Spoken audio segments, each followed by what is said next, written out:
making trade more digitized, more digitized.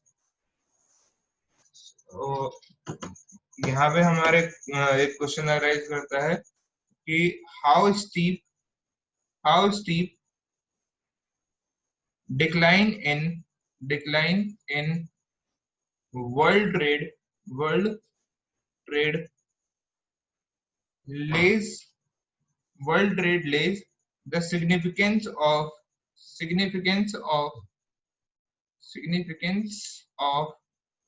more digitized more digitized more digitized environment. भाई world trade इस वक्त decrease होती जा रही है। अभी हमने फर्स्ट फेज की न्यूज देखी थी कि हमारी 8 कोर इंडस्ट्रीज जो भी हैं वो तक डिक्रीज हो रही हैं एक्सेप्ट द फर्टिलाइजर्स इंडस्ट्री। तो हमारी कोर इंडस्ट्रीज भी डिक्रीज होती चली जा रही है और इसका वर्ल्ड इकोनॉमी पे बहुत ज्यादा इम्पैक्ट पड़ता जा रहा है। Next is GS2IR international relations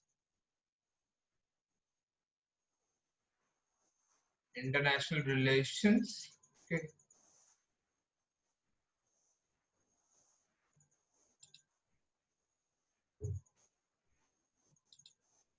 So reviving SAARC to deal with China. GS2IR की ये न्यूज है। GS2IR international relations reviving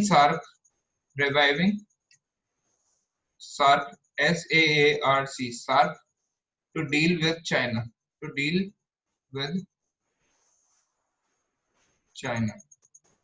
China so यहाँ पे हम क्या देख रहे हैं कि भाई रीजनल आइडेंटिटी अगर हम देखें तो वर्ल्ड के तौर पे चाइना को अगर बैकड्रॉप पे हमें लेके आना है तो पाकिस्तान, इंडिया, नेपाल, बांग्लादेश, श्रीलंका हमारे देश की कल्चरल आइडेंटिटी बहुत पुराने टाइम से थी। बट आज के टाइम पे भी हमारी कल्चरल आइडेंटिटी अगर आप देखोगे तो बहुत ज्यादा सिमिलर है कि भाई यहाँ पे दोनों देश में अनएम्प्लॉयमेंट का इशू है, दोनों देशों में क्या कहते हैं रिलीजियस पॉइंट ऑफ व्यू से भी इशू है। बट दोनों देशों में क्या कहते हैं दोनों देश में नहीं मतलब जो जितने भी हमारे बाउंड्री नेशंस हैं उनका फूड कल्चर भी काफी हद तक मिलता जुलता है। भाई हम क्या कहते हैं नेपाल में और पाकिस्तान में और इंडिया में स्पाइसी फूड प्रोडक्ट्स खाने के शौकीन है और क्या कहते हैं नॉन वेज खाने के भी काफी शौकीन है यहाँ पे लोग। तो इस वजह से हमें ये चीज ध्यान रखना पड़ेगा कि अगर हमें चाइना को बैकड्रॉप में लेके आना है तो हमें SAARC as an organization SAARC organization को हमें मजबूत करना पड़ेगा। ठीक है। बट हमारा क्या कहते हैं बिम्स्टेक के थ्रू हम करने चाह रहे हैं और डिफरेंट ऑर्गेनाइजेशन के थ्रू हम करना चाह रहे हैं। ठीक है। बट क्या है कि इंडोनेशिया, थाईलैंड और इस रीजन के साथ अगर हम कॉर्पोरेशन की बात करेंगे तो हमारी कल्चरल आइडेंटिटी और क्या कहते हैं रिलीजियस आइडेंटिटी और अलग अलग तरीके से आइडेंटिटी सिमिलर नहीं है।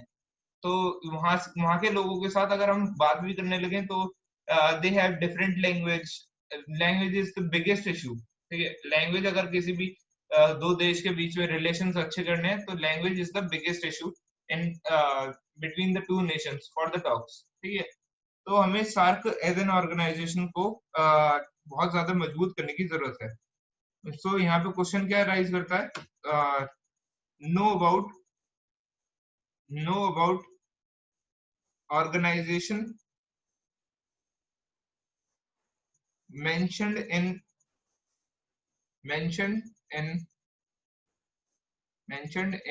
articles like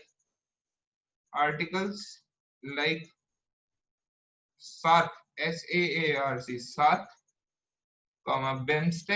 BIMSTEC में हम किसके साथ कोऑपरेशन करना चाह रहे हैं? इंडोनेशिया, थाईलैंड, फिलीपींस इनके साथ। ठीक है। और श्रीलंका भी इंक्लूडेड है उसमें। श्रीलंका भी included. BIMSTEC ASEAN ASEAN ASEAN etcetera. ठीक है। तो मैंने बताया, अगर हम आईएएस मेंस की बात करते हैं, आईएएस के मेंस में अगर कोई क्वेश्चन अराइज करता है, तो how reviving SAARC how reviving SAARC is the effective way is the effective way effective way to deal with China.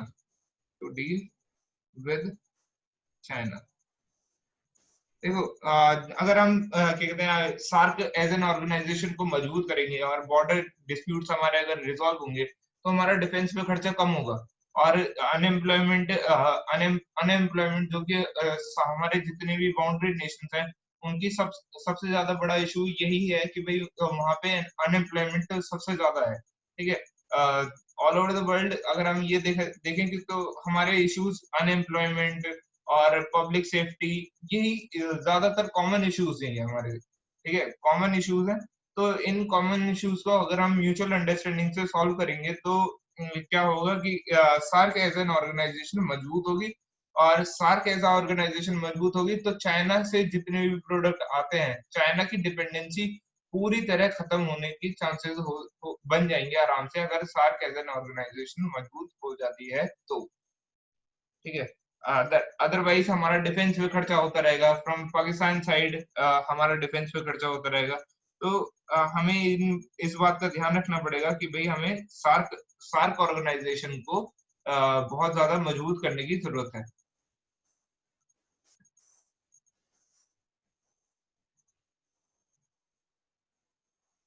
भूकंप आ रहा है।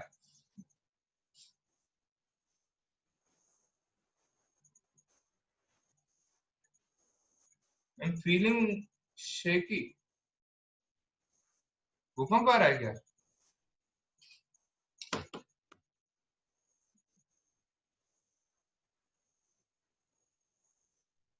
नहीं, इट इज समथिंग, सॉरी।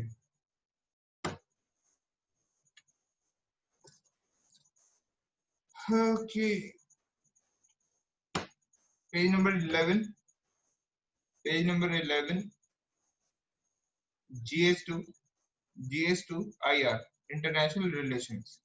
ठीक है, GS2 इंटरनेशनल रिलेशन, तो पेज नंबर 11 पे चलते हैं।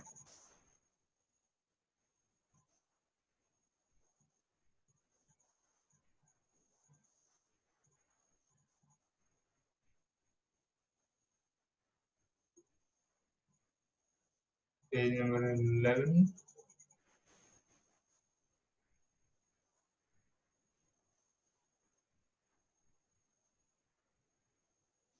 Let's move to page number. देखो, ये जितने भी न्यूज होती हैं, Bengal wants flight suspended, Venugopal gets a year extension as AG, तो ये सब न्यूज नॉट यूजेबल। ठीक है, नॉट यूजेबल ये। अरे यार, page number 11, we want to go on page number 11। seriously concerned by ban on apps China। ठीक है, चाइना को मैंने जैसे कि आपको पिछली न्यूज में बताया, China is seriously concern on the ban of apps. ठीक है, हमने एक बहुत ही स्मार्ट डिसीजन लिया है just to avoid border tensions. ठीक है, अब हम इकोनॉमिक वॉर पे आ गए हैं। ठीक है, इकोनॉमिक वॉर पे आ गए हैं, तो इकोनॉमिक वॉर, अगर हम इकोनॉमिक वॉर पे आ गए तो चाइना ही बैकफुट पे जाएगा हर एक तरीके से, because India India is utilizing Chinese apps, not China is utilizing any Indian products। तो अगर चाइना को अपनी इकोनॉमी को सुधार के रखना है, तो इंडियन एप्स, इंडिया में जितना भी इनका बिजनेस फैला हुआ है, उसे मेंटेन करने के लिए इन्हें बॉर्डर इश्यूज को रिजॉल्व करना ही पड़ेगा। ठीक है, तो एक बहुत ही स्मार्ट डिसीजन है to ban the Chinese apps. तो ये एक तरीके से बॉर्डर डिस्प्यूट को हम इकोनॉमिक वॉर में ले आए हैं। ठीक है, इकोनॉमिक वॉर में ले आए हैं, तो इकोनॉमिक वॉर से क्या होगा कि चाइना बैकफुट पे जाएगा ही जाएगा। ठीक है, सो सीरियसली कंसर्न, हेडिंग लिख लीजिए, seriously concern seriously concerned by ban on apps, by ban on apps, by ban on apps, China. So know about, यहाँ पे क्वेश्चन क्या है, know about India's decision to ban, India's decision to ban Chinese apps, Chinese apps. ये अब हमने cover up कर लिया है. Next is page number 12, page number 12, GS2 health, GS2 health. Health workers must get vaccine first. Health workers must get vaccine first. Prime minister ने ये बोला है. कोविड-19 की ये न्यूज है. Flight of health workers, their safety concerns and what is the vaccine, how it is developed. Vaccine क्या होती है कि भाई एंटीवायरल, ये सब आपको पता है और we will move on from it. Next is page number 13, GS1 social. Page number 13, GS1 social. Page number 13, 13 GS1 social. 46 million girls went missing. 46 million girls went missing. 46 million girls went missing. देखो अब ये एक बहुत ही important issue है और we should talk about it कि भाई क्या कहते हैं, जितनी भी ऑर्गेनाइजेशंस है वर्ल्ड में वो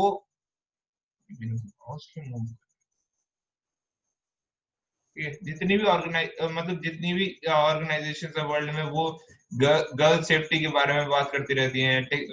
लोग कहते हैं कि टेक्नोलॉजी के माध्यम से गर्ल्स की सिक्योरिटी होगी. ऐसा कुछ नहीं है, ठीक है. ऐसा कुछ नहीं है. टेक्नोलॉजी के माध्यम से the women's are more degraded. मतलब टेक्नोलॉजी की वजह से वुमेन का डिग्रेडेशन और ज्यादा हुआ है. बिकॉज जब हम देखते हैं टेक्नोलॉजी में सुधार हो रहा है तो गर्ल्स की जो प्राइवेट इंफॉर्मेशन है वो पब्लिकली हो रही है, ठीक है. वो पब्लिक हो रही है. तो प्राइवेट इंफॉर्मेशन अगर पब्लिक हो रही है तो उसमें जो छोटे छोटे बच्चे हैं, मतलब आप बिलीव नहीं मानोगे, चाइल्ड प्रोस्टिट्यूशन इंडिया में बहुत ज्यादा बेइंतहा बुरी तरीके से फैला पड़ा है. और आप 10 साल से जो छोटी बच्चियां हैं उन्हें किडनैपिंग, उनकी किडनैपिंग बेइंतहा करी जा रही है. और ठीक है, 10 साल से छोटी बच्चों की किडनैपिंग हो रही है. और हरियाणा हरियाणा जो कि ये बताता है कि भाई हम वुमेन सिक्योरिटी की बात करते हैं, हरियाणा, नोएडा, गुड़गांव, ठीक है, इन रीजन्स में आप बिलीव नहीं मानोगे, अल्ट्रासाउंड के माध्यम से अल्ट्रासाउंड के माध्यम से ये चेक करवाया जाता है कि भाई क्या कहते हैं पहले बेबी है या नहीं है. आप अगर ये देखें कि those who can afford, those who can afford, they are having the they are having only one child and their child is boy. How could it be possible कि भाई अगर एक ही बच्चा है उनके, मतलब जो अमीर फैमिलीज हैं आप अगर उनमें जाके देखें तो उनके एक ही बच्चा है और एक ही बच्चा उनके लड़का है हर ज्यादातर फैमिलीज में. तो ऐसा ऐसे ऐसी पॉसिबिलिटी कैसे पॉसिबल हो पा रहा है कि भाई हर एक फैमिली में एक ही बच्चा हो रहा है. जो अमीर फैमिलीज हैं एक ही बच्चा हो रहा है और वो बच्चा उनका लड़का है. तो क्या कहते हैं पैसे का मिस यूटिलाइजेशन भारत में बहुत ज्यादा होता है. अगर हम देखें कि क्या कहते हैं गर्ल्स का बर्थ रेशियो ईस्टर्न यूपी में ज्यादा है as compare to western UP. Western UP highly developed region है. वेस्टर्न यूपी में कौन कौन आता है? Noida, Gurgaon, Meerut and these regions are come in western UP, ठीक है. बट ईस्टर्न यूपी में क्या है कि पॉवर्टी है और बाकी सब चीजें हैं. And they are giving the birth to the female child also, although they want that they should have the boy child, but they are not doing abortion. They are not going for the abortion. वो abortion नहीं करवा रही हैं. और क्या कहते हैं जो रूरल इलाके हैं उनमें लड़कियों का रेशो अर्बन इलाकों से ज्यादा है. तो हमें ये बात समझने की जरूरत है कि आप ये देखिए डेटा कितना ज्यादा है. 46 million girls went missing in India this year, ठीक है.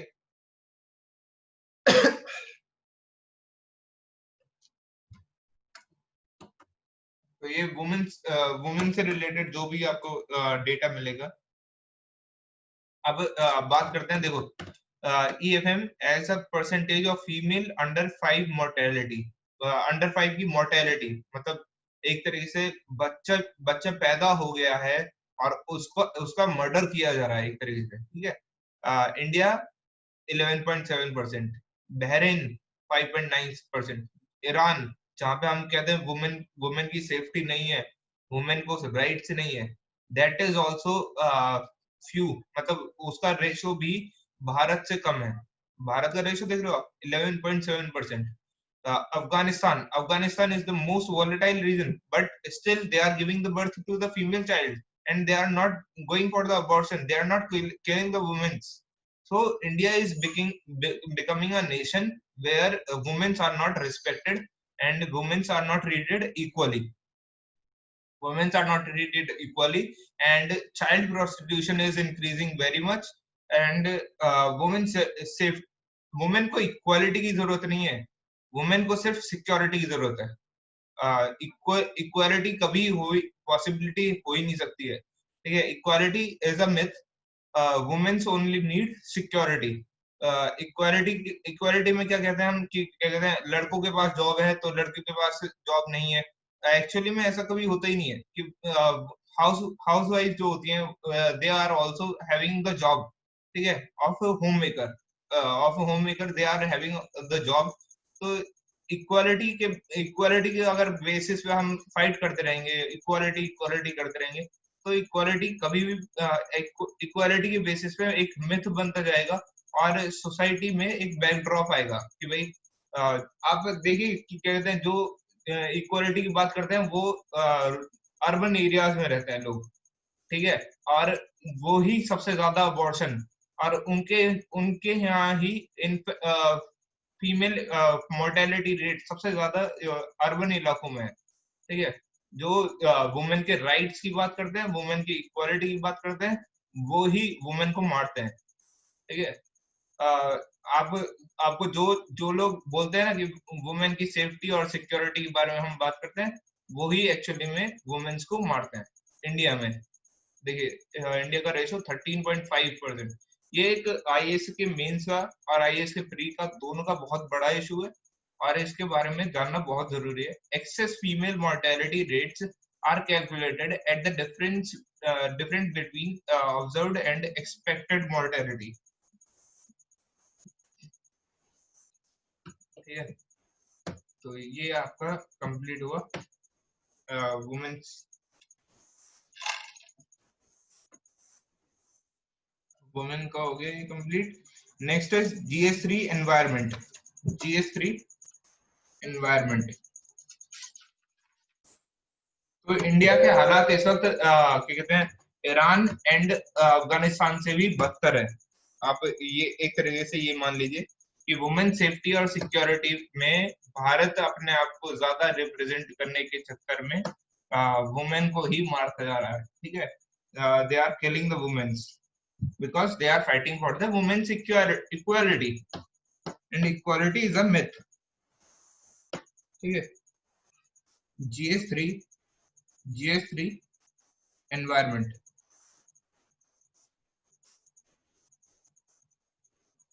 GS3 environment, World Bank okays World Bank World Bank okays uh, World Bank okays, so we should find this news.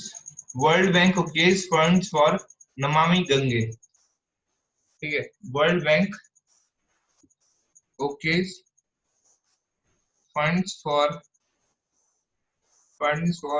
Namami Namami Gange, Namami Gange. So question is, it's a 5-year long, it's a 5-year loan, 5-year loan of 3,000 crore, of 3,000 crore, of 3,000 crore, 5-year loan of 3,000 crore, ठीक है। 3,000 करोड़ का ये loan दिया गया है। सो यहाँ पे question क्या आएगा, know about know about world bank and Namami Gange programme, NGP, Namami Gange programme. ठीक है, नमामि गंगे प्रोग्राम में हम क्या करने वाले हैं कि भाई हाँ, जो गंगा रिवर है, इसे हम प्योरीफाई करने की कोशिश कर रहे हैं। एंड वी वांट इट, मतलब जैसे ही, नमामि, हमारी गंगा माता, मतलब गंगा रिवर हमारी जैसी पहले दिखती थी वैसी ही अगेन दिखनी शुरू हो जाए। ठीक है, next is page number 16, I GS2 IR news है, पेज नंबर 16 14, ये ऑटोमोबाइल की न्यूज है। और page number 16 GS2 IR,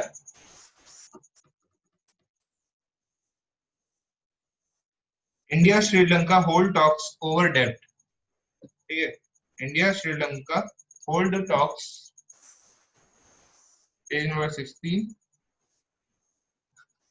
GS2 IR, international relation, India comma Sri Lanka, Sri Lanka hold talks, hold talks over डेब्ट, ओवर डेब्ट। ठीक है, सो यहाँ पे क्वेश्चन क्या राइज करता है, no about India Sri Lanka relations, how both the Nations can effectively help each other in the time of covid crisis. तो यहाँ पे हम क्या कहते हैं, इंडिया श्रीलंका के साथ हमारे, श्रीलंका के साथ हमारे एंशिएंट रिलेशंस हैं। और PM Rajapaksa had sought a moratorium on the money owed by Colombo. ठीक है, मोरेटोरियम की बात करी है इन्होंने कि भाई हम कर्जा चुकाने के बारे में सोचेंगे, बट अभी फिलहाल इनके पास कोई पैसा नहीं है। ठीक है, तो यहाँ पे हम इनसे एक तरीके से किस चीज का फायदा उठा सकते हैं कि भाई श्रीलंका हमें, वैसे तो फायदा उठाने, हम चाइना की तरह नहीं करना चाहते कि भाई हम इनकी जमीन को ऑक्यूपाई कर ले, बट क्या है कि श्रीलंका में Sri Lanka is now corona virus free nation. तो कोरोना वायरस फ्री नेशन है, तो हम यहाँ पे जस्ट लाइक IPL या फिर अलग अलग चीजें, अलग अलग इवेंट्स, ये सब चीजें हम यहाँ पे श्रीलंका में करवा सकते हैं। ठीक है, हमारे जितने भी इम्पोर्टेंट इवेंट्स हैं तो वो हम श्रीलंका में करवा सकते हैं। तो we will focus on that. Question is, know about India Sri Lanka relations, know about India Sri Lanka relation and how Sri Lanka can help, Sri Lanka, भाई श्रीलंका कोविड-19 फ्री है, तो how Sri Lanka can help in this time of COVID-19, in this time of COVID-19. Okay. Next news is page number 18, GS3 Science and Technology. गौरव, तेरी art and culture की portion छूट गया था, तो फिर मैं दोबारा कर दूंगा। ठीक है, दोबारा कर दूंगा, छोटा सा ही पोर्शन है, उसे दोबारा से कर लिए। ये इन दोनों को, ये दोनों छोड़ना चाहें क्लास तो छोड़ देंगे। तो जो पोर्शन मैंने शुरुआत में करवाया था वो मैं आप दोबारा से बोल दूंगा एक बार। ठीक है, कर लिए उसे, जो 15-20 मिनट की क्लास छूटी है वो मैं करवा दूंगा। Page number 18, GS3 science and technology, page number 18 GS3 science and technology, page number 18 GS3 science and technology. Plant thought to be extinct. This is the news. Plant thought to be extinct. Plant thought, number 18 GS3 science and technology. Science and technology का बहुत अलग portion होता है IAS में, इस बात का ध्यान रखना। इसके पर्टिकुलर क्वेश्चंस आते ही आते हैं। और ये एक तरीके से क्या कहते हैं, कोविड-19 साइंस एंड टेक्नोलॉजी में कोविड-19 के ही साइंस एंड टेक्नोलॉजी की न्यूज आ रही थी काफी लंबे टाइम से, आफ्टर अ लॉन्ग टाइम ये एक डिफरेंट न्यूज आई है, तो just keep focus on it. Plant thought to be extinct to be extinct for more than 135 years 135 years, found in Sikkim Himalayas, Sikkim Himalayas। ये तो कौन कौन सा मिली है?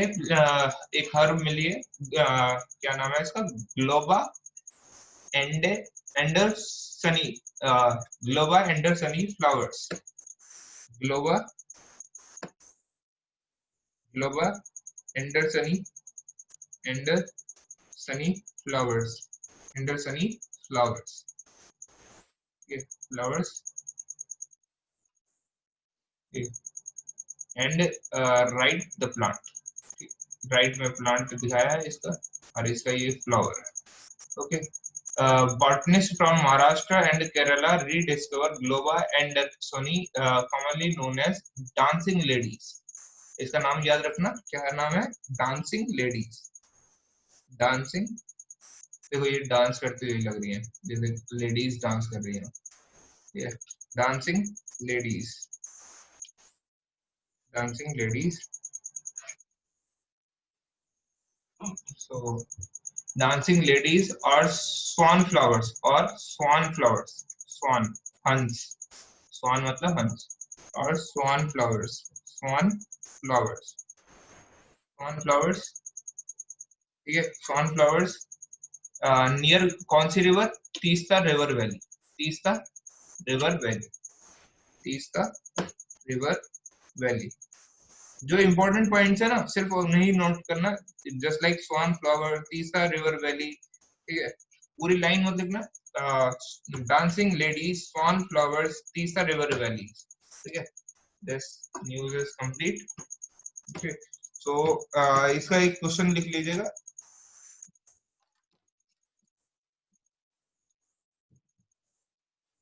इसका IUCN स्टेटस क्या है? IUCN स्टेटस क्या है? What is its IUCN status? What is its IUCN status? IUCN का स्टेटस में क्या चीज देखते हैं कि क्या कहते हैं, ये प्लांट जो है एंडेंजर्ड है, एक्सटिंक्ट है, या फिर क्या कहते हैं इन डेंजर है, तो फिर ठीक है। ये इस वक्त पहले क्या थी? ये एक्सटिंक्ट स्पीशीज थी, एक्सटिंक्ट थी मतलब जो 135 साल पहले खत्म हो चुकी थी, बट अब क्या है, क्या हो गई है दोबारा से मिलने से? Endangered, endangered species, endangered species. Now it is endangered species. That's all for the day. और अब जिसे छोड़ना है छोड़ सकता है, और मैं अब कहते हैं आर्ट एंड कल्चर की क्लास थोड़ी सी बच रही थी, वो कर देता हूँ।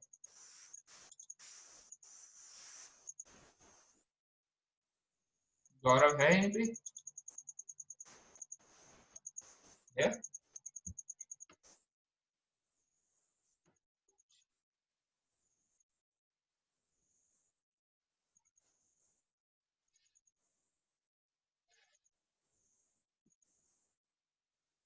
Indian architecture. Architecture. The word architecture is derived from Latin word tecton, which means builder.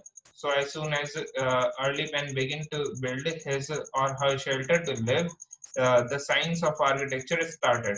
Sculpture, on the other hand, is derived from Indo-European, Proto-Indo-European Indo-European pi root scale, which means to cut, cleave.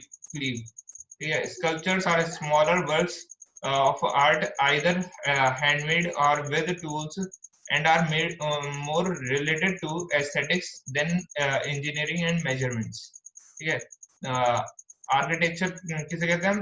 जो temples में या फिर different different buildings में, just like Taj Mahal वगैरह, ठीक है, उन सब में आर्किटेक्चर होता है, और sculpture is just like a 3D image. Okay, Next is difference between architecture and sculpture. Architecture, size and scope. Architecture refers to design and construction of buildings. Buildings जो भी होती हैं उनके बारे में. Sculptures are relatively smaller and three-dimensional work of art. Material used. Architecture generally uses a mixture of various types of materials like stone, wood, glass, metal, sand, etc. A single piece of sculpture is usually made of a single type of material. Principal architecture involves a study of engineering and engineering creative mathematics. It requires detailed and accurate measurements. ठीक है, detail और accurate measurement की जरूरत होती है किसी भी architecture को बनाने के लिए. जस्ट लाइक हम ताजमहल देखते हैं और डिफरेंट टेम्पल्स देखते हैं हमारे पास टाइम में. ठीक है, तो उनमें इंजीनियरिंग काफी अच्छी मांगी जाती है और इंजीनियरिंग मैथमेटिक्स काफी अच्छी मांगी जाती है. And requires detailed and accurate measurement. Sculptures involve creativity and imagination, and may not depend on as heavily on accurate measurements. Okay. Indian architecture. The architecture of India is rooted in its history, culture, and religion. Among a number of architectural styles and tradition, contrasting Hindu temple architecture and Indo-Islamic architecture are the best known historical styles. The story of Indian art and architecture is a story of evolution. From the ancient Harappa civilization. Harappa civilization में हम क्या देखते हैं कि जो roads थी वो 90 degree पे कट करती थी. दैट्स व्हाई हड़प्पा सिविलाइजेशन में आर्ट एंड आर्किटेक्चर में हम काफी अच्छी सिविलाइजेशन देखते हैं जिसकी वजह से हमारी सिविलाइजेशन को all over the world recognition मिलता है. To British rule, the buildings and sculptures have narrative of their own. The emergence and decay of great empires, the invasion of foreign rulers who gradually became indigenous, the confluence of different cultures and styles, etc., are all reflected in the evolution of Indian architecture and sculpture. ठीक है, जब British Harappa civilisation से लेके Confluence of different cultures and styles etcetera, कहते हैं ऋग्वैदिक time पे Aryans आए और कहते हैं मुगल डायनेस्टी आई. फिर कहते हैं मुगल डायनेस्टी के बाद मराठास का इवोल्यूशन हुआ. तो इस तरीके से फिर राजपूत आर्ट एंड कल्चर का इवोल्यूशन हुआ. तो इंडियन आर्किटेक्चर एंड स्कल्पचर जो है उसका काफी अच्छा इतिहास रहा है. मतलब हिस्ट्री काफी सुंदर रही है इंडियन आर्ट एंड कल्चर की इन टर्म्स ऑफ किस के टर्म में, आर्किटेक्चर एंड स्कल्पचर के टर्म में इंडिया की काफी अच्छी इमेज रही है.